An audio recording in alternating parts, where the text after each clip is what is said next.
Ang benepisyo ng malunggay. Ang dahon ng malunggay ay punong-puno ng calcium at iron.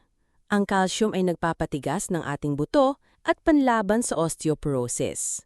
Kung ikaw naman ay anemic o kulang sa dugo, sagana ang malunggay sa iron na nagpapadami ng dugo. Mataas din sa protina, potassium, vitamin E at vitamin C ang malunggay. Ang mga bitaminang ito ay tinatawag na antioxidants. Ito yung lumalaban sa stress at nagpapabagal sa pag-iedad ng ating katawan.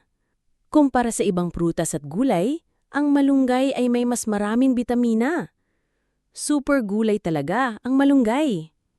Ang problema lang ay dapat masanay ang bata na kumain nito.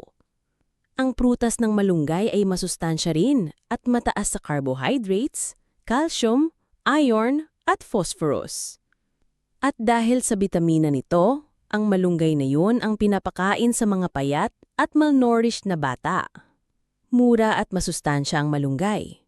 Pwedeng-pwede sa mga feeding program ng gobyerno at mga volunteer groups.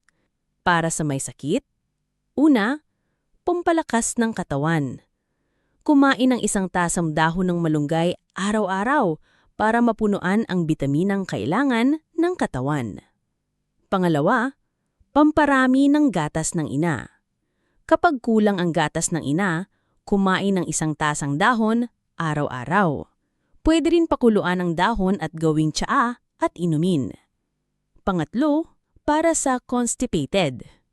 Kapag ikay tinitibi, kumain ng 1 o 2 tasang dahon sa gabi. Makatutulong ito sa pagnormal ng iyong pagdudumi. Pang-apat, itapal sa sugat. Kapag ikay may sugat, pwedeng ilagay ang dinurog ng malunggay leaves sa sugat. Hugasan muna ang dahon at durugin ito. Lagyan ng konting tubig at initin. Pagkatapos ay ilapat ang malunggay paste sa sugat. Marami pang kabutihang taglay ang malunggay kaya magtanim nito sa inyong bakuran.